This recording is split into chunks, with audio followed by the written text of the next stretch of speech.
Neb, tu voulais dire quelque chose, mais peut-être j'ai trop attendu pour te donner la parole. Non, il n'y a pas de souci. Non, de toute façon, moi, je vous écoutais religieusement. C'était, voilà. Je voulais simplement revenir justement sur Shaina. Alors bon, je vais pas vous mentir, hein, votre livre, j'ai mis un petit peu, en tout cas, l'affaire Shaina, j'ai mis un petit peu de temps à lire. Alors déjà, l'affaire de son agression a été, mais alors, les détails étaient pour moi insoutenables. J'en ai même très mal dormi. J'ai moi-même une petite. Et je peux vous dire que moi, je suis justement tétanisée qu'il lui arrive la même chose. Donc, c'était très, très dur. Moi, ce qui m'a surtout surpris, enfin, ce qui m'a surprise, oui et non, que je ne comprends pas, c'est cette inhumanité que ces garçons ont eue. C'est-à-dire qu'ils l'ont agressée, ils en étaient fiers, et la pauvre, c'est limite aussitôt agressée, aussitôt diffusée. Enfin, l'image a été aussitôt diffusée. Ce qu'elle a vécu, c'est, excusez-moi, moi, c'est vrai que moi, je suis un peu une éponge. C'est-à-dire que moi, les émotions des gens, je les absorbe, mais fois 10. Je me mets vraiment à leur Ah, place. En c'est tout cas. que Laure a écrit un bon livre alors. Ah bah là, pour le coup, en tout cas pour ça, Non, c'était non, mais c'est dur. sûr que c'est choquant ce qu'elle a vécu. Puis faut rappeler qu'elle avait que 13 ans. Enfin, Elle n'avait que 13 ans, une réputation qui a été faite. Enfin, le garçon a lancé cette réputation par frustration. oui, oui. Parce Et moi, qu'elle je ne rappelle, voulait pas. j'essaye toujours dans mes interviews de rappeler toujours que, parce qu'on me dit toujours comment finalement, enfin, c'est le sous-titre La fabrique des filles faciles. Les filles faciles, évidemment, avec des guillemets. Mais en fait, j'ai constaté, et je crois que c'est un des trucs les plus terrifiants, c'est que quoi que fassent les filles, elles ont tort, en fait. Et c'est important aussi de le dire, parce que du coup, quelque part, si je puis dire, ça sert à rien de respecter les règles qui sont imposées. Parce que de toute façon, même si on les respecte, il va toujours y avoir un mec qui va trouver le moyen d'utiliser cet anathème, cette insulte, alors que la fille n'aura rien fait, juste pour se venger. Juste Donc en pour fait, se je venger. trouve ça terrifiant. C'est comme s'il y avait, voilà, cette notion de réputation qui est là. C'est un outil pour eux, à leur disposition, pour catégoriser les filles et pour humilier et mépriser, ostraciser celles dont ils ont décidé qu'elles ne seraient pas dignes d'intérêt ou celles dont il faut se venger. Et je donne toujours cet exemple de cette jeune femme, en plus que j'ai rencontrée totalement par hasard quand j'allais enquêter dans la ville sur les différentes structures de la ville pour savoir ce qui était proposé. Et donc je lui explique mon enquête. Elle était au guichet comme ça à l'accueil d'une structure dans la ville. Je dis pas laquelle pour pas qu'on la retrouve, et en fait elle me dit ah mais moi aussi j'étais victime de cette réputation. Et là, elle me parle pendant 10 minutes, elle raconte ce qu'elle a vécu, et c'est incroyable. C'est-à-dire que en fait, elle avait juste refusé les avances d'un garçon quand elle avait genre 14 ans, et il avait fait croire à tout le monde qu'ils avaient eu des rapports sexuels ensemble. Et donc, c'est déjà absurde, comme si en soi, c'était quelque chose de grave. Donc, il propage ça, et donc, ça y est, elle tombe dans la mauvaise catégorie de la fille facile, alors qu'elle a rien fait. Voilà, donc c'est part d'un truc totalement absurde de vengeance de sa part. Et ça lui a collé à la peau. Toute sa scolarité, elle était humiliée, méprisée, tout ça, insultée dans la classe. Elle a dû changer. D'ailleurs, on l'a fait changer de classe, et pas le mec d'ailleurs. Enfin voilà. Et tout au long de son adolescence, ça lui a collé à la peau. Et jusqu'à son mariage, où là, elle me dit que la veille de son mariage, il y a des mecs de la cité qui appellent son mari pour dire mais te marie pas avec elle parce que c'est une pute. La mère de une de mes ex-belles-sœurs, qui garde religieusement dans une valise les draps ensanglantés de chacune de ses filles et qui a proposé le lendemain du mariage à ma mère de lui montrer. Ma mère, elle lui a dit, mais casse-toi, je m'en fous, n'importe quoi. Mais voilà, c'est ça qui fait, c'est le certificat d'authenticité et de valeur de ces filles. Chaque drap ensanglanté dans la valise. Sur ça, j'espère que ça. Je ne me rends pas compte parce que j'ai pas fait, voilà, sur l'ensemble de la France. D'ailleurs, j'espère que des sociologues ou voilà s'en empareront, mais ou d'autres personnes pour que ce soit plus large. Mais enfin, j'ai l'impression. Est-ce que ça évolue un peu ou pas du tout? Il y a quelques mecs quand même qui me disent bon, moi j'étais pas vierge pour le mariage, je vais pas attendre ça de ma copine. parfois aussi des discours officiellement qui consistent à dire oui, je vais respecter ça. En réalité, c'est pas le cas. Mais en tout cas, c'est vrai que le discours reste toujours, c'est toujours important, en tout cas de faire croire, enfin de dire qu'on va respecter ça. C'est compliqué parce que il faut prouver aux autres, c'est-à-dire que les ex-musulmans qu'on a dans la communauté, qui eux ne sont plus musulmans, doivent gérer ces histoires-là, alors de se marier avec une musulmane, avec quelqu'un du pays, avec quelqu'un qui est vierge, de devoir circoncire leur enfant, de devoir couvrir leur fille. Parce qu'il y a tout ce poids aussi familial et ou de la communauté à qui il faut envoyer un message et un signal. Comme vous disiez tout à l'heure, c'est un petit peu se distinguer et dire qui on est, en fait. Et c'est très, très compliqué. C'est des gros dilemmes, en fait, tant qu'on ne change pas d'environnement. D'ailleurs, la famille de Shaina en paye le prix. Ils auront voulu, eux, faire mieux, avec plus de liberté pour leur fille. C'est pas possible, en fait. C'est très compliqué. Mais regardez la cérémonie du mouchoir chez les gitans. Oui. Voilà. Ça, c'est une pratique qui reste, qui demeure, qui est publique, qui est humiliante. Et c'est public. C'est public, c'est la valeur. Après, le mec, il va la tromper tous les 2 jours. Mais au moins, elle aura été vierge. Et ça explique aussi qu'on les marie très tôt. Parce que les femmes étant un risque, une vulnérabilité pour l'honneur de la famille, ben voilà qu'en Iran, il y a de plus en plus de mariages d'enfants. Ça, c'est nouveau, c'est une régression. Je me demandais comment, d'ailleurs, parce que j'appelle un peu des féministes à s'emparer de ça, parce que je pense que j'ai jamais entendu des associations féministes critiquer l'injonction à la virginité, en fait. Et je me demandais, comme vous dites avoir été victime de ça, enfin, qu'est-ce qui pourrait être fait, en fait, pour le coup, en termes de campagne? Alors, un peu de manière ironique, j'écris dans le livre de faire des campagnes en disant, qu'est-ce que la pureté chez un garçon? Ça paraît tellement absurde que on voit bien que, voilà, que ça sert à rien de continuer à imposer ça aux filles. Mais bon, enfin, voilà, c'était juste un slogan comme ça, un peu. Mais voilà, je sais pas si ce serait audible. Enfin, peut-être, probablement, des associations n'oseraient pas aussi. Ça, ce serait le problème de base. Je me souviens avoir traumatisé un élève de 3e quand je lui ai expliqué le principe de la reconstruction de l'hymen.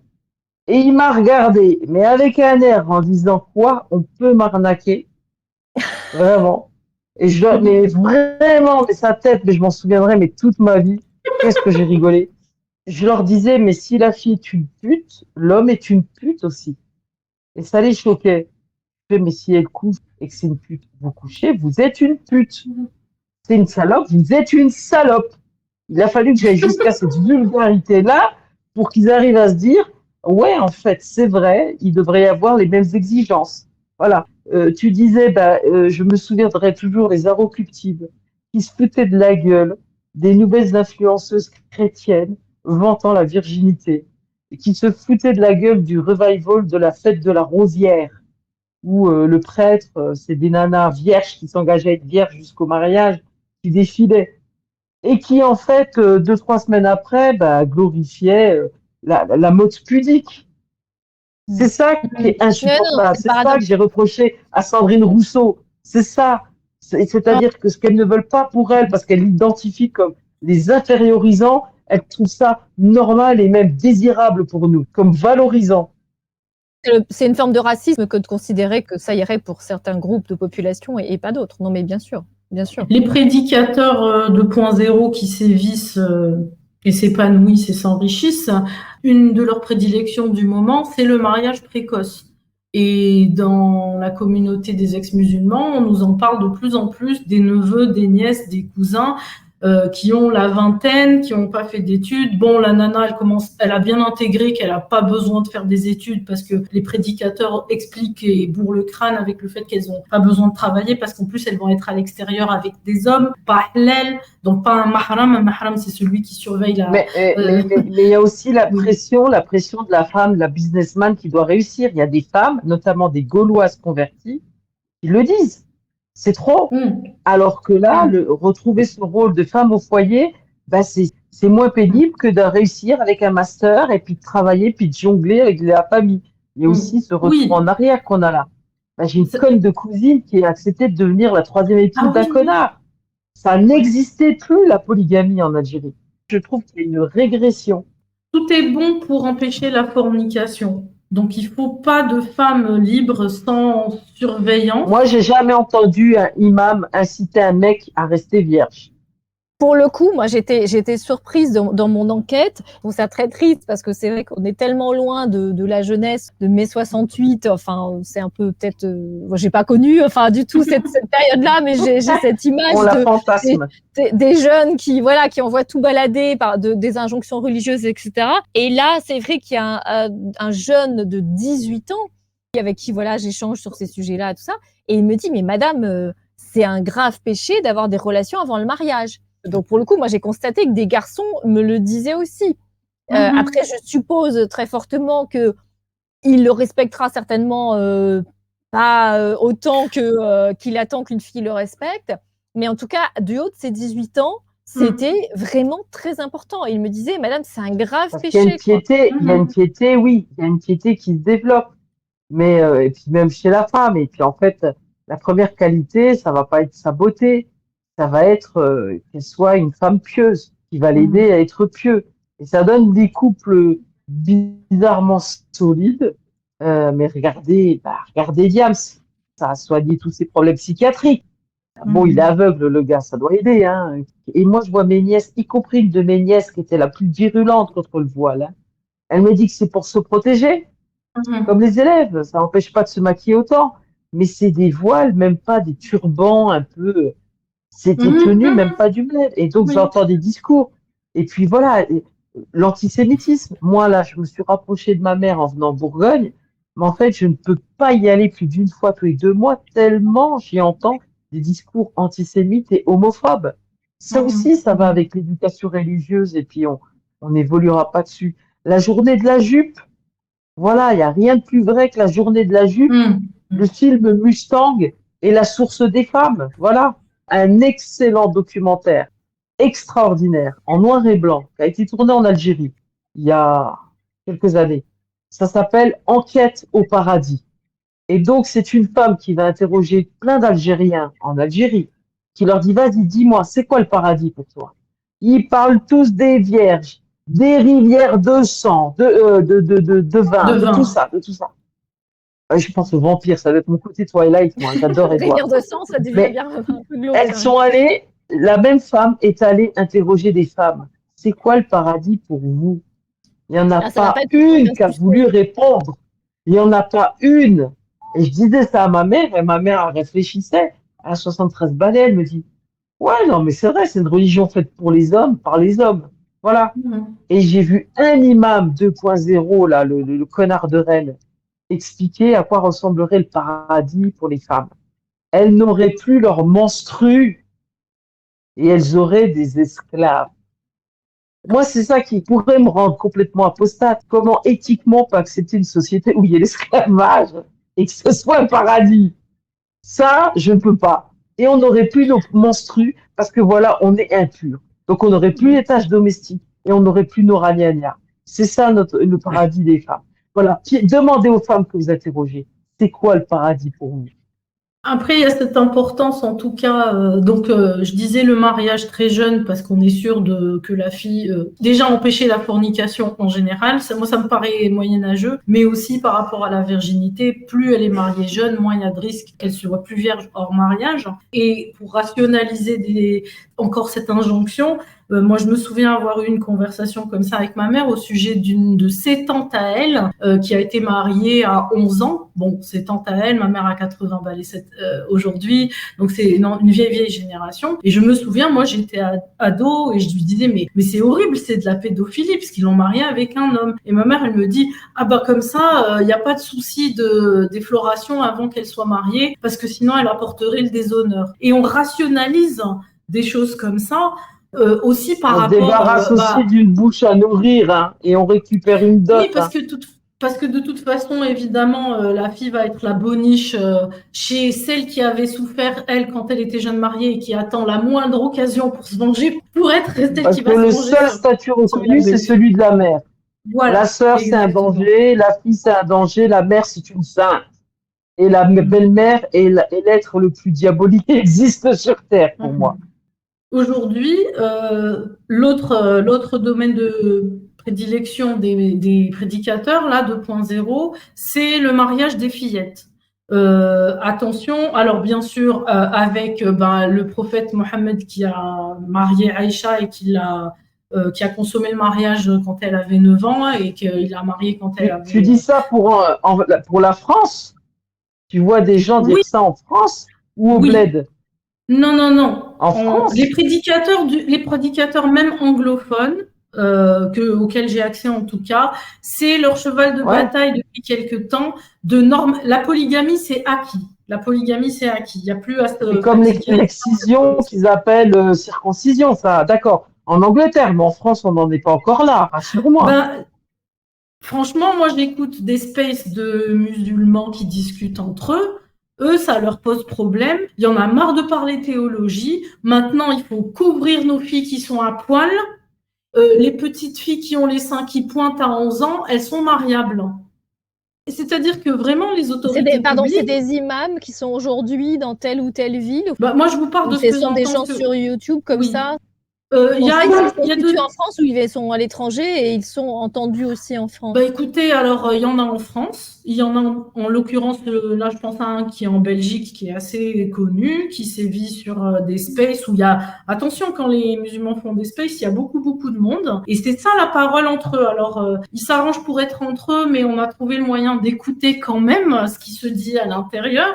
Parce qu'on a des gens malins avec nous. Et ce qui se dit à l'intérieur quand ils ont évacué les gens qui ne sont pas identifiés comme musulmans, c'est ce genre de choses.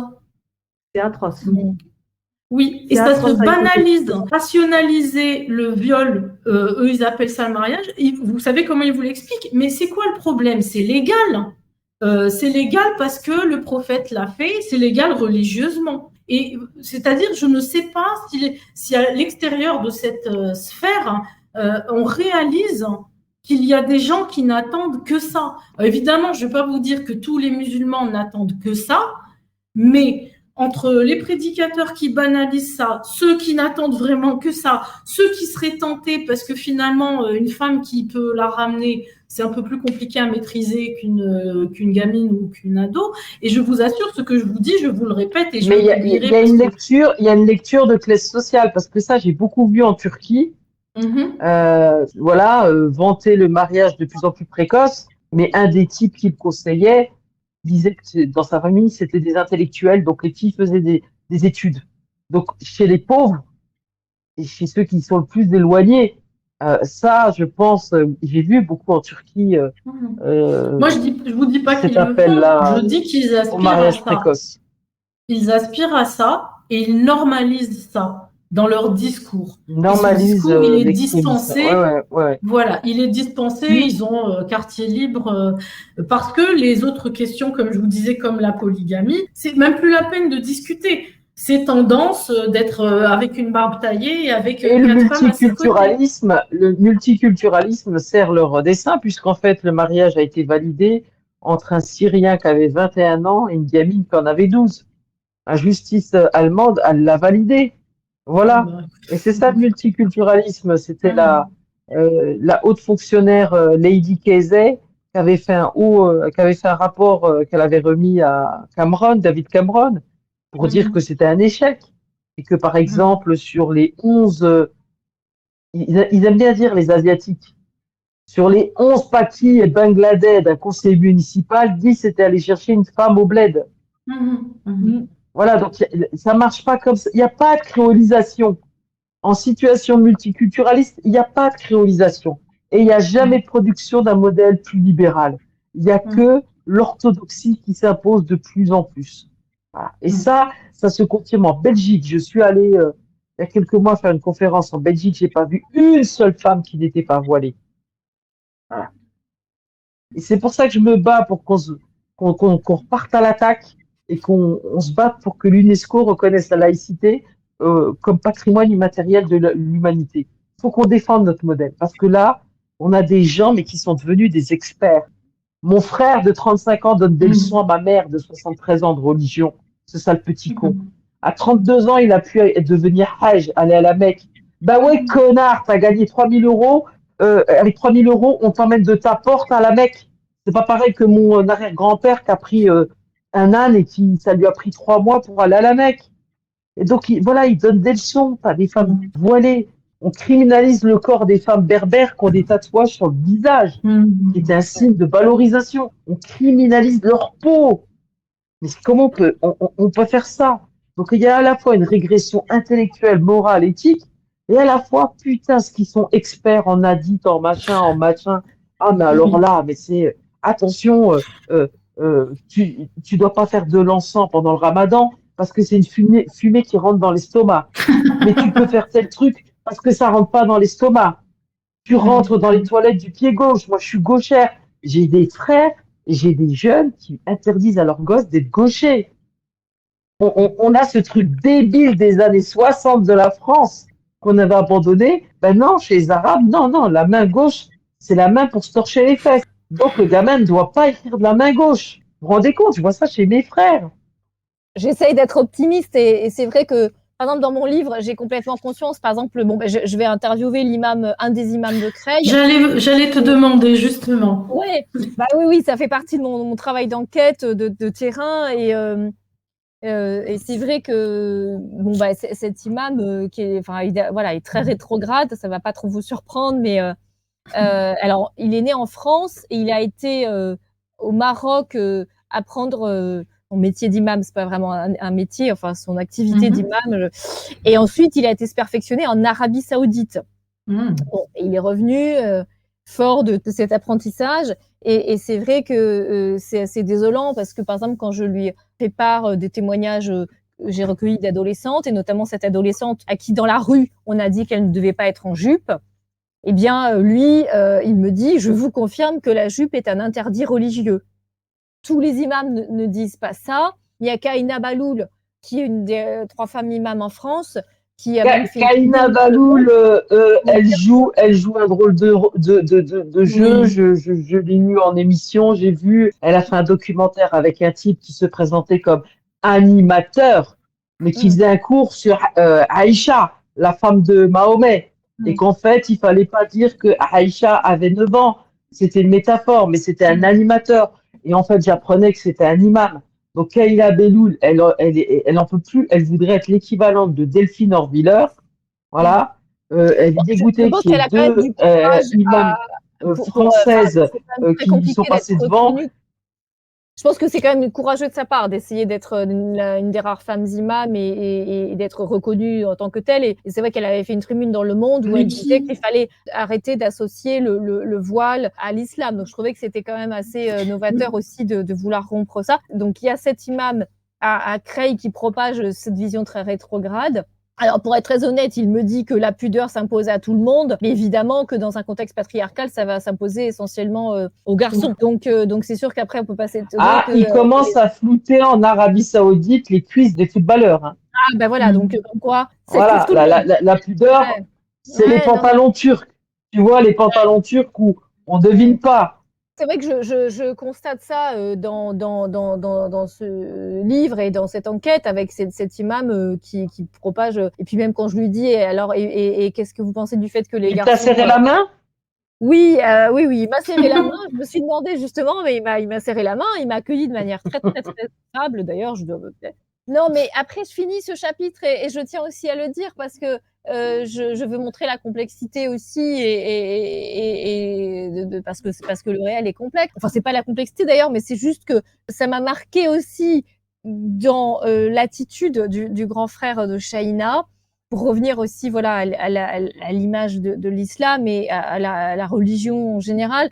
C'est vrai qu'il y a cette tranche de la religion très rigoriste et qui tire les gens vers le bas et qui autorise ces garçons à contrôler leurs sœurs, leurs cousines et leurs copines, comme je l'ai dit. Après, c'est vrai que le grand frère de Shaina, il dit que après le procès, il dit que s'il n'a pas été dans une vengeance envers le meurtrier de sa sœur, lui, il explique que c'est précisément en raison de sa religion. Et il avait ces mots sur Twitter où il dit que parce que l'islam est une religion de paix et d'amour. Il l'a pas fait parce qu'il est faible, parce qu'il est seul. Voilà. Alors ça veut dire que... Moi, j'ai grandi dans des quartiers, 7 frères où on se faisait respecter. Mais la famille Benena, qui en avait 12, la moitié des assassins, je peux te dire qu'ils ont essayé d'assassiner un de mes frères. Non, Il n'y a je veux dire, aucune religion de paix et d'amour. Il n'y a aucune. Ça n'existe pas. Ni le judaïsme, ni le catholicisme, nullement. Il y a des hommes de paix. moi, Il y mon a des propos femmes n'est de pas paix. Il n'y a d'avoir pas un de religion propos de paix et sur d'amour. la religion. Et venant de Charlie Hebdo, je ne vais pas faire l'éloge des religions, ça c'est sûr. J'ai bien conscience que les religions sont la plupart du temps, enfin, en tout cas pour les femmes, c'est le vecteur du patriarcat, ça c'est sûr. Moi, c'était juste pour dire que là, je constate que c'est surtout ce qu'on en fait. En fait, voilà. Donc cet imam, il en fait un outil de contrôle, de régression. Et puis, bon, j'avais dans le même temps ces propos de Yacine qui, pour lui, sa religion lui a permis de tenir face au drame qu'il a vécu et quand même de ne pas tomber dans une vengeance. Et là, pour le coup, je vous suis pas du tout dans le fait de dire qu'il serait faible. Enfin, enfin, je dis au contraire, je trouve qu'il est très fort. Moi, je le trouve très très fort d'avoir cru. Et j'espère qu'il n'aura pas été trop déçu, mais d'avoir cru en la justice, d'avoir été dans comment dire le respect pour le coup des valeurs de la République et des valeurs de la citoyenneté et de ne pas tomber dans une forme plutôt de facilité. C'est pas une critique, hein. C'est une analyse, géopolitique des quartiers. Voilà. Il y a des puissants. Il ne se serait jamais attaqué à Sheina si elle avait eu 8 frères baraqués. Voilà. Non mais d'accord, mais moi je veux pas laisser, je veux pas pour le coup laisser le frère de Sheina être considéré comme n'ayant pas fait ce qu'il aurait dû faire. Ah non, il est admirable, hein. Je le suis sur Twitter. Il est admirable. Il est admirable. Mais il y a cette donnée. Même vis-à-vis de la mémoire de sa sœur, il dit qu'il ne tomberait jamais dans la vengeance parce qu'il sait que ça ne ferait que nuire à sa famille et à la mémoire de sa sœur que de tomber dans une basse vengeance personnelle en fait. Voilà, il croit pour le coup aux valeurs de la justice française. Donc j'espère qu'il n'a pas été trop déçu. Voilà. Tu voulais dire quelque chose? Excusez-moi. Parlons justement de Yacine, le frère de Sheina, et quant à sa relation avec la religion. Personnellement, déjà, il a été quand même assez digne. Il a été droit. Il a toujours été, il avait la tête haute quand même malgré tout ce qui s'est passé. Même le jour de l'annonce du verdict. C'était tellement fort pour lui qu'il en est même, il a perdu connaissance. Pour dire donc à quel point. Oui, c'est terrible. J'avais oublié ça, mais c'était terrible. Ah oui, c'est clair. Mais moi, je pense que sa relation avec l'islam, elle est, comment je pourrais dire. Voilà, il a pas je ne pense pas qu'il ait une connaissance, une véritable. Un peu comme les soufis, tu veux dire. C'est pas un truc littéraliste. Comme les soufis, un peu mystique. C'est une famille musulmane light, modérée. Permettez-moi, elle est même plutôt zéro sucre. C'est-à-dire que, en fait, quand j'ai zéro sucre, c'est vraiment super, super light. C'est que je pense que, comme une partie de ma famille, leur croyance dans cette religion, elle est, je pense, basée sur leur croyance en Dieu. Et je crois que c'est fais le bien, Dieu est là, il t'aidera. Mais c'est comme ça qu'on a été élevé petit avec des valeurs. Et après, tu as les experts qui sont venus là, les imams à 2 balles, et qui ont tout transformé avec des hadiths, des trucs, des versets. Voilà. Nous, on a été élevés avec ces valeurs-là, d'hospitalité, de respect, de générosité. C'est ça, moi, dont je suis nostalgique. C'est ça qui me fait encore tenir et me dire, voilà, je veux changer ma religion, je veux changer les religieux qui changent ma religion. Après, ce qui n'a pas trop changé, c'est ce contrôle sur le corps des femmes. C'est-à-dire que même quand la pratique était cool et light, quand même la virginité, la réputation, sur ça, ça n'a pas vraiment changé. Et ça s'est aggravé en termes d'orthopraxie pour par quel pied je rentre dans les toilettes, tout ça. Mais il y a une constante par rapport au corps des femmes. Moi, je connaissais, en revenant à la virginité, je connaissais une fille avec qui que je fréquentais il y a très longtemps d'ailleurs, il y a plus de 20 ans. Ce qu'elle me disait, c'est que en fait, sa mère examinait une fois par semaine qu'elle ait toujours sa virginité. Moi, je sais pas comment. Mais ça, c'est zinzin, ça. Ça, c'est unique. Mais le pire. Non, mais le pire là-dedans, c'est que moi, ça me choquait. Il y avait un chanteur, il y avait un chanteur célèbre de rap mais peut-être américain, qui disait que chaque année, il demandait un certificat de virginité. Mais si tu contrôles le corps des femmes, tu contrôles l'ensemble de la société. C'est ce proverbe c'est vieille de titre de film, la main sur le berceau. Voilà, tu contrôles. C'est pour ça que les femmes, faut les maîtriser parce que c'est le premier agent, le premier vecteur, le premier agent de transmission du patriarcat. C'est les femmes qui nous mettent ça dans la tête. C'est nos mères. Justement. C'est nos mères. C'est pas nos pères qui viennent nous parler de nos ragnagnas. Hein. C'est nos mères. C'est vrai que la base de l'éducation, c'est déjà les filles, faut qu'elles soient droites, il faut qu'elles gardent leur virginité, il faut qu'elles sachent faire à manger, qu'elles sachent tenir leur maison. Et là, pour certains parents, je crois que la consécration d'une vie, c'est que leur fille soit mariée et ait un enfant. Voilà. Ça, c'est limite le but premier de la fille qui naît, la fille musulmane. Moi, ça va, j'ai eu de la chance. Je suis quelqu'un de plutôt. J'ai un caractère un peu particulier. J'étais plutôt. Je suis quelqu'un de libre. Mais même en étant libre, j'avais quand même dans ma tête le fait que moi, mon rôle à moi, c'est de me marier, de faire des gosses. Et pourtant, on ne m'imposait pas ça. Mais j'avais ça en tête. Personnellement, au niveau de la virginité, j'étais un peu un garçon manqué, donc moi personnellement, j'avais des grands frères et mes grands frères, ils étaient quand même relativement respectés dans mon quartier.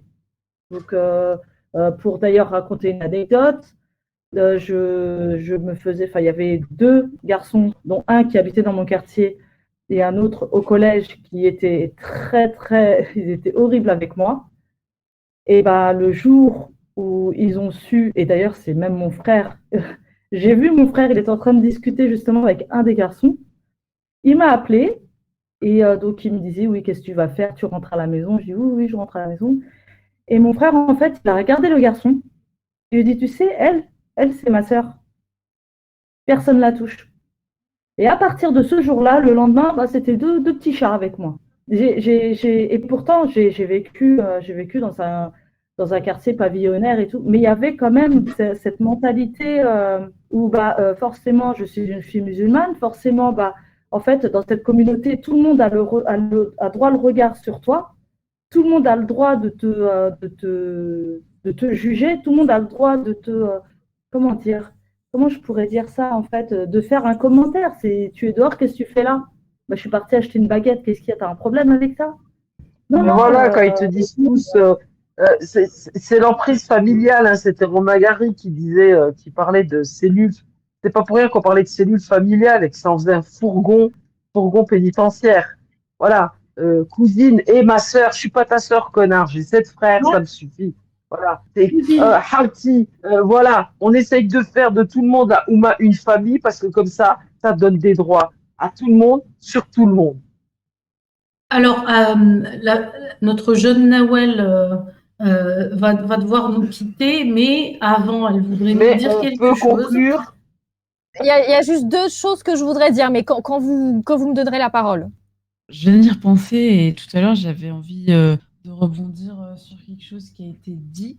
Donc, quand on parlait de ces injonctions à rester loyal vis-à-vis de la communauté, de dire que à cause d'une certaine complaisance, on en vient aujourd'hui, et je dis on, je m'inclus pas dedans, à exiger des femmes, à exiger d'elles d'éviter, quand elles subissent certaines violences, comme a pu malheureusement vivre Shaina et malheureusement tant d'autres, on exige d'elles qu'elles évitent de dénoncer ces violences-là, ce que je trouve absolument répugnant. Donc ces violences dites intracommunautaires, pour pas stigmatiser en fait leur communauté. Moi, je voulais juste rappeler ça rapidement parce que c'est vraiment un truc qui me révolte personnellement.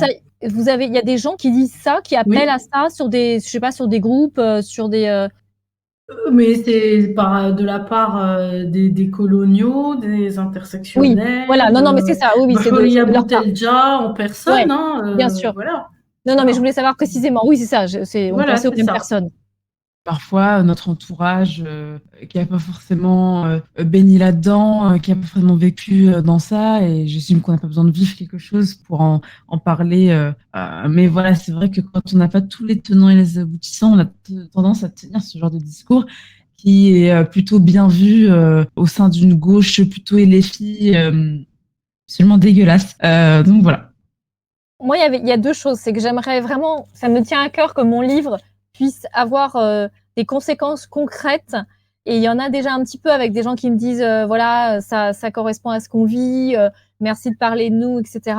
Mais après, c'est vrai que, voilà, moi, j'ai pas toutes les cartes en main et j'espère vraiment que les adolescentes les plus concernées, comme on dit aujourd'hui, pour le coup, c'est vraiment le cas, enfin, puissent s'en emparer, que ça fasse vraiment bouger les choses. Et c'est vrai que moi, à mon niveau, je sais pas forcément comment faire parce que je ne suis que journaliste, donc je rends compte de ce que je constate pour le transmettre. Mais après, voilà, j'espère de tout cœur, je sais pas, qu'il puisse y avoir des adolescentes des quartiers populaires qui puissent peut-être se regrouper. Enfin, pourquoi pas recréer une forme de ni pute ni soumise? Parce que tout le monde me dit ça en mode, oui, à l'époque, il y avait ni pute ni soumise. Aujourd'hui, il n'y a plus ça.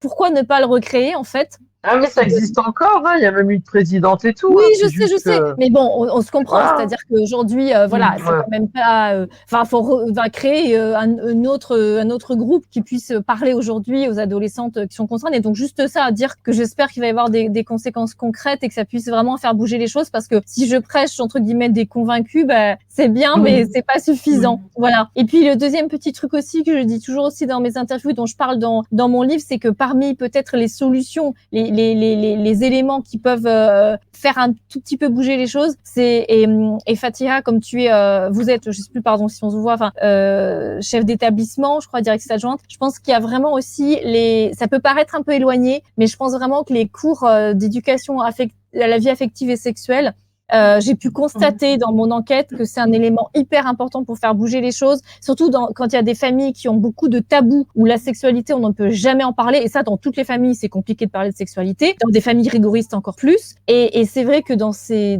séances auxquelles j'ai assisté, j'ai pu voir des garçons, par exemple, qui se cachaient les yeux quand on leur montre des schémas des organes sexuels, comme dans des cours de SVT. Mais voilà, je veux dire, c'est des séances qui permettent de rompre un petit peu avec les tabous qui sont propagés. Et il y a eu plein de fake news sur ces cours et je trouve ça vraiment malheureux. Comme quoi, ce serait une incitation à la pornographie, etc. Avec, il y a eu des les journées de retraite d'école de Farida Belgoul. Exactement, où il y avait à la fois les intégristes religieux, enfin les islamistes qui se sont associés avec l'extrême droite. C'est aussi bien de rappeler qu'ils ont les mêmes vision des choses pour plein de sujets. Et voilà, donc moi j'appelle à ce qu'il y ait vraiment plus de cours de la sorte qui soient mis en place parce qu'il n'y a que 15 à 20% des collégiens et des lycéens qui les ont.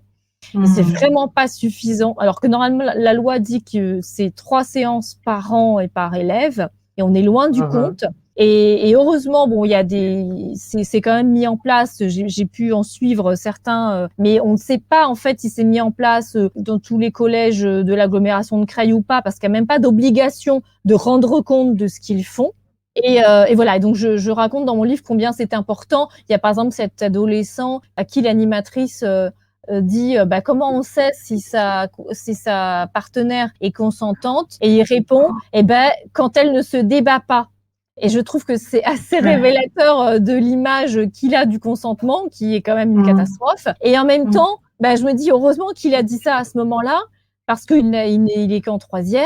Il a le droit aussi d'avoir une vision totalement caricaturale du consentement, mais au moins, on a pu lui proposer autre chose. On a pu déconstruire les a priori qu'il avait. Et ça a pu lui montrer autre chose. Donc voilà, ça montre tout l'intérêt de ces cours. Et puis je raconte aussi le groupe des filles qui, pour elles, ce moment-là, c'était une occasion de libérer la parole, et toutes avaient des expériences de violence sexuelle qu'elles avaient subies, soit du cyberharcèlement, soit des tentatives de viol. Et c'était vraiment glaçant de voir que toutes avaient vécu ce genre de choses. Et c'était l'occasion pour elles d'en parler enfin à un adulte. Voilà. Donc j'appelle vraiment à ce que ces cours soient vraiment plus mis en place, quoi. Ça, c'est un des éléments qui peut faire bouger les choses. Merci Laure.